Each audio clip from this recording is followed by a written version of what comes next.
How I gained 20,000 views in just under 30 days, right? I made this guide with one goal in mind, and that is to help you scale any online business in a short amount of time. I'll not be covering specific strategies like increasing viewer retention, doubling your click-through rates, building a funnel to your first sale. Basically, what I exactly did to get to my goal, right? Why? They get duplicated very quickly. You see, back in 2020, a quick way to gain views was to create content around the video game Among Us. If you did that in 2024, it gets you dirt views. This guy will only focus on the principles of growth, nothing more, nothing less. As principles are universal. It worked 100 years ago, it works today, and when the platform changes, it will work tomorrow. It doesn't matter if you're at $0 or $1,000 per month, this will work for you. So why listen to me? I'll give you some context on what I've done. You can use this to decide if I'm qualified to talk about this stuff. So for 4 years, my friend was unable to close his first sale. And actually, he's with me right now, so I'll let him talk about his story. So, for 4 years in entrepreneurship, I could not make a single dollar at all. I don't know how many Shopify stores, how many drop shipping stores I tried to open, but I could not close my first sale at all because my attention was all over the place. However, with this framework that Jamie is about to tell you, we were able to close his first sale in under 30 days. And not only that, we managed to grow our channel organically from 0 to 280 subscribers and rack up 20,000 views in just under 30 days. Pro tip, if you're a YouTuber looking to increase your CTR, try having a girl in your thumbnail. This simple tweak literally doubles, if not triples, your average click-through rate. So as you guys can see, this is the video analytics. On the left, you can see that's the video with the girl in the thumbnail. On the right, you guys can see it's the animated viral thumbnail, all that bullshit, right? And it still had a lower click-through rate compared to an unedited picture of me with a girl. So, hey, the numbers don't lie. This is the last screenshot of my PayPal account that I can find from my old freelancing and game development business, plus a couple Stripe payments for my paid community business. So stage number 1 is to identify the constraint. So what is the constraint? The constraint is the single point of a system, which if alleviated, will lead to the most growth, also known as a bottleneck. Solving any other problem besides the constraint is inefficient and will lead to a slower growth. This is my discovery from scaling multiple businesses, right? So let me give you an example to illustrate my point. So imagine that you're watering your plants on a fine Sunday morning. You're watering your plants, but you notice that there isn't much water coming from the hose. You then, proceed to check the hose only to find a knot near the front. What you usually do here is to untie the knot to allow for more water to be produced, right? Well, that's what we're attempting to do here, right? We're trying to identify the knot of your business so that we can untie it and make way for the most growth. By doing anything else, like increasing the water pressure, getting a bigger hose, or even turning up the tap is just inefficient. Sure, more water will be produced, but not as much compared to a hose without a knot in the front. Luckily, I came up with a framework that you can swipe and deploy today to identify the knot of your business. It's called the IDRR framework. And this is not something stolen from the book. This is something that I personally made. And don't worry, I'll walk you through step by step. So step number 1 is to identify the goal. What is the priority? What is the current mission? What are we trying to achieve right now? And note that it can only be one goal.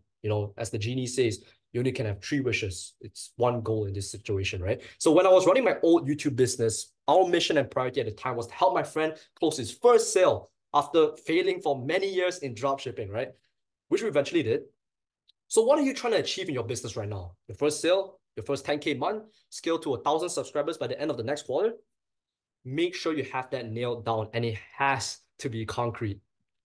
And here's a cheat sheet that I'm going to give to you guys, the goal setting framework that I personally use, right? So you basically want to ask yourself and basically fill in the blanks, right? I want to go by time, right? So a couple of examples here I can give is I want to scale my business from $500 to $10,000 per month by the end of July. I want to achieve my first sale by the end of May, all this shit, right?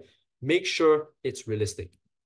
Do not have goals like this. This is the fucking Instagram shorts, Instagram reels fucking goals like I will become a millionaire next month. I want to grow my customer base quickly. It's just not realistic and it's really fucking vague. So step number 2 is to define the obstacles, right? Define the direct obstacles standing between you and your goal. Ask yourself, why have I not achieved my goal? So the obstacle that was standing between my friend and making his first sale was the lack of customers. If we had one customer that was interested and bought our product, we will ultimately achieve that goal. And the third step is to resolve the obstacle. Resolve and answer the previous point. Well, it's because of problem, right? My friend wasn't able to close his first sale because of a lack of customer. And repeat by resolving and answering the previous point until you can't. That's when you basically find your constraint. And I know this sounds really confusing. So to illustrate my point further, here's a realistic example.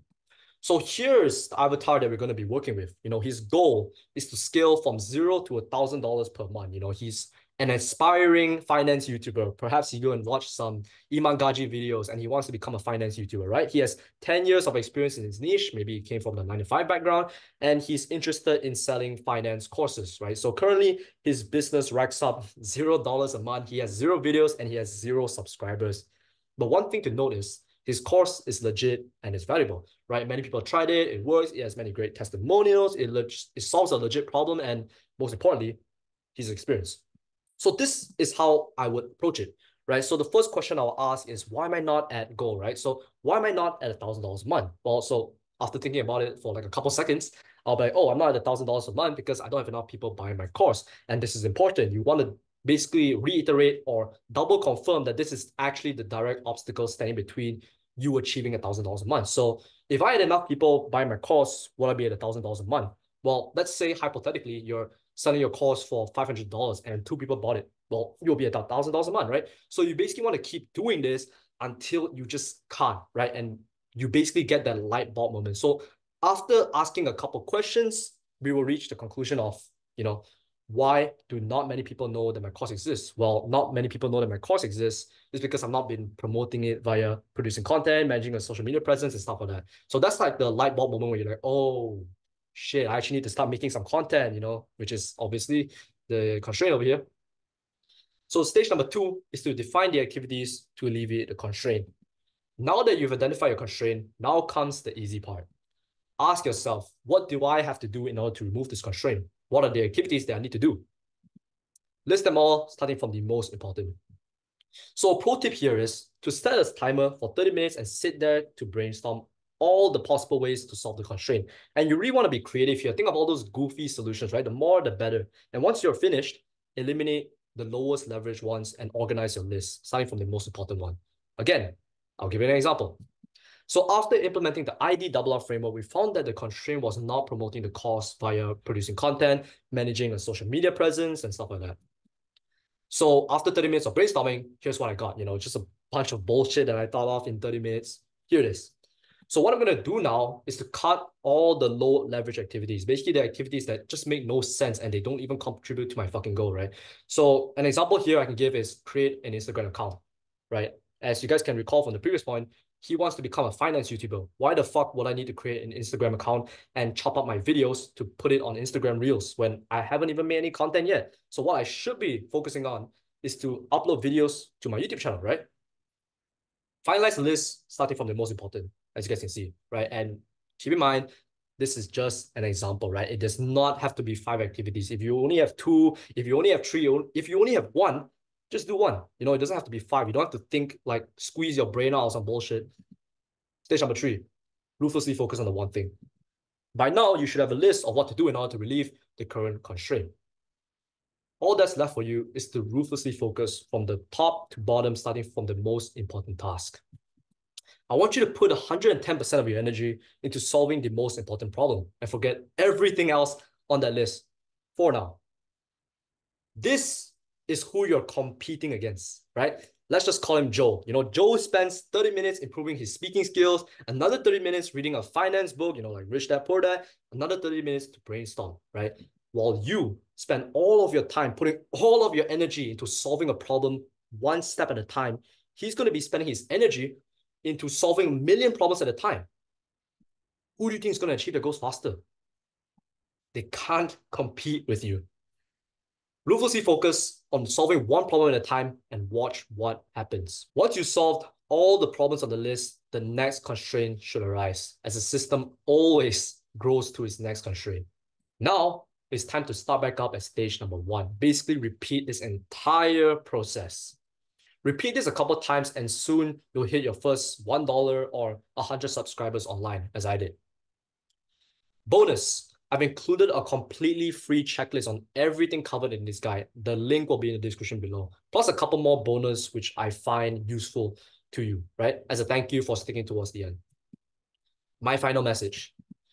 This was everything I did to achieve that much growth in 30 days. I literally left nothing behind, right? In fact, this is what we still do every single day when businesses come looking for us to scale from $1,000 a month to $5,000 a month. So if you're an entrepreneur, an online business making at least $1,000 a month looking to scale, I'd love to help you with that, right? The first link will be in the description below. Go check it out. Success is just showing up and putting the reps in.